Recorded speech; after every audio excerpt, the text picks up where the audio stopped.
Hello, welcome or welcome back to Internet Introvert. I'm Micah, an introvert on the internet, an INFP to be precise. And today I'm going to talk about my dating experience as an INFP. Now, I found that on this channel it's been getting kind of heavy, it's been getting kind of serious. And I kind of want to make it a little bit lighter, talking about something like dating. Something that I don't have like the world of experience in, but there are two people that are significant and two different personality types that I get to talk about in this video. ENFP and INTJ. Right off the bat, narcissism. ENFP shares the four valued cognitive functions, and the INTJ has two of the valued cognitive functions. So there's going to be similarities there already. Not everybody's going to have the same expression of a personality type, but there are general things that tend to be true. And I would say in the case of the ENFP that I dated, it is very true that they are great for the INFP when it comes to bouncing ideas.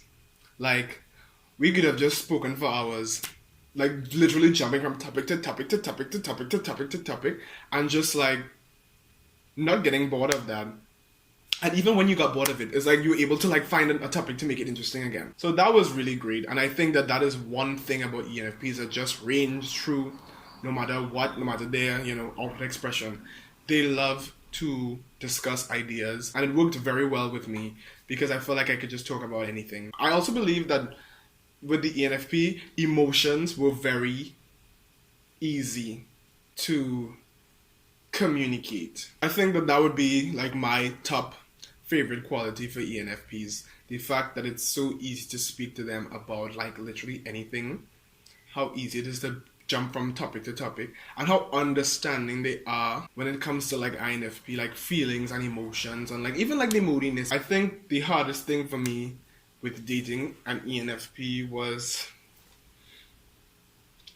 they are social. Like, they are social. They are going to make 1 million friends. They call people friends after one interaction. Never understood that. Will never do that. We will never be friends after one interaction, I'm sorry to say. And they will like invite you to their house. Okay, this is where like it gets like personal to that person, but like invite you to their house and like and it's like, get this person out of the house, like they're in my space, like no, I don't want to meet this person who you just met 3 minutes ago. Like, I don't want to meet them. Like, I met 5 of your friends last week. Like, it's too much for me. But they just love people, I realized. Like, even though extroverted feeling is not in like their top 4, they're great at it. They are great at it. They're great at creating harmony in a group. They are very people-centered people. Like, it really is true. And that was a bit frustrating. Probably on their end as well, because I'm so not that. I'm so not wanting to make 5 million new friends. I take about 7 business years to call somebody a friend. Like, I don't.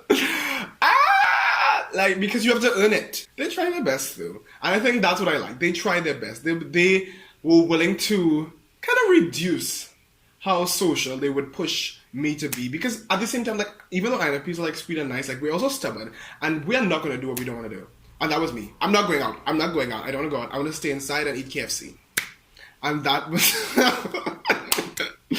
but you know, it also encouraged me to like give in sometimes and to meet new people. Great for taking you out of your comfort zone, but if your levels of social are just too different and they are not willing to meet you like halfway, the 3/4 of the way, honestly, sometimes. But if they're not willing to meet you halfway, it's not going to work. But I think that INFP, ENFP is like just, overall, it was just a very fun experience. It's almost like a best friend type of relationship. I think that's the best way to describe it. It's like a best friend type of relationship. So if you want that kind of like, I married my best friend type of dynamic, if you love friends to lovers, ENFP, INFP is going to be that one for you most likely. Now, let's talk about the INTJ. Now, I will say that the INTJ that I was actually with for longer. Significantly longer. We broke up last year. Sad about it. Anyway, they pursued me. I was pursued. I felt pursued, which is not something that I feel like maybe you associate with like any introvert, like being pursued. I was pursued by this individual. They found me to be interesting. I had potential in their eyes, and they pursued me, which was nice. INFPs and INTJs, we do share introverted feeling and extroverted thinking. The extroverted thinking is like much stronger in them, and the introverted feeling is, I guess, weaker. I don't want to say much weaker, but it's like weak. But it's still nice to share functions. They're still intuitive types. So conversations were still good with an INTJ. However, it was the more logical side of the conversation, which just has you like bleh sometimes. But they are so intelligent. They are so intelligent. And if you are, not that healthy as an INFP, as I was, it was triggering. Their intelligence wasn't triggering because they have a way of speaking about things that is like, I know this. Like, I know that, like, this is the truth. And I can literally explain to you why. And it's just like, it could be very intimidating if you're not a super confident person. They also have a matter-of-fact way. Like, they were very matter-of-fact. And, like, that was not great for my INFP sensitivities. It's like, could you put some sugar on it? Like, I think I told them that at one point. Like, could you put some sugar on the things that you say sometimes? And, of course, they were going to be like, no. What sense does that make? Because extroverted feeling is their blind spot. They're like, what? Like, how other people feel? Okay. But no, introverted feeling kind of makes up for them. They understand people's values and respect. I think that I was lucky because obviously, like, nobody is perfect, but I think that they were a pretty well-developed INTJ, especially when I met them. We fought a lot in the beginning. We did fight a lot in the beginning. It was introverted feeling versus extroverted thinking. I feel disrespected by such and such and such and such, and you are not acknowledging the fact that this thing is disrespecting me because you're trying to be logical and factual and unbothered and confident. No, I do think the Enneagram type had something to play with this. Let me just mention it. Because they were type 8. Type 8 Enneagrams hate control, and they hate weakness and vulnerability. And my emotional sensitivity appeared like weakness to them, and that was very triggering to them because they don't like to see it, because they don't like it in themselves and they don't like it in others. But that's just the type 8. So I think that led to a lot of fights in the beginning. And I was wrong a lot of the times. Not gonna lie. But I do look back at so many times when I was not wrong, and I do live for myself. Because them standing up to people is not that hard. But INFPs, us standing up to people, it's hard. It's hard sometimes because people love to make us feel like emotional, flighty bum-bums who don't see things for the way they are, or who always get triggered by everything, which could be true when you're unhealthy. But we force people to look at their actions and the ethics of their actions sometimes.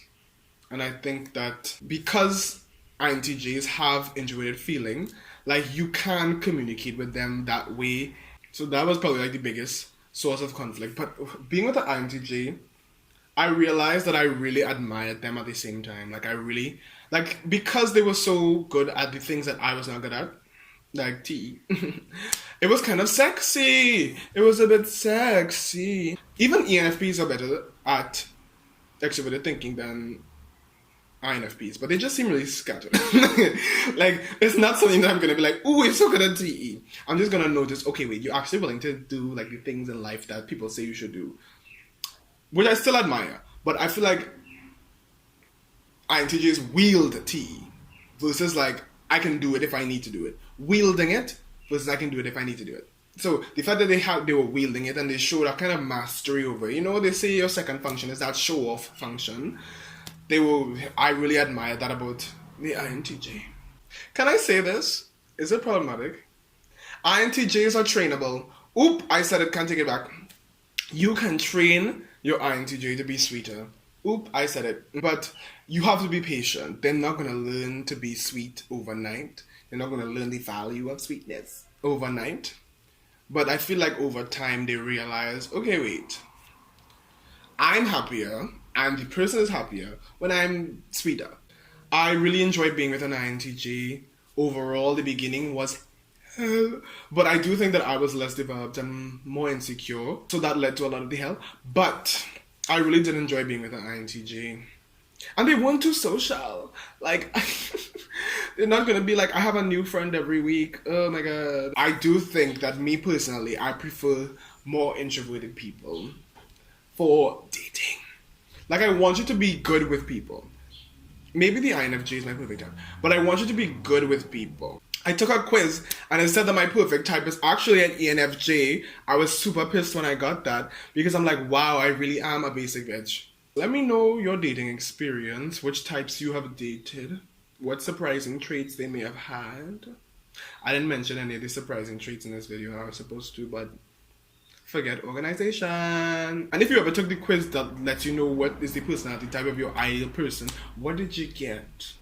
Let me know in the comment section down below. Thank you very much. I'll see you all in this video over here.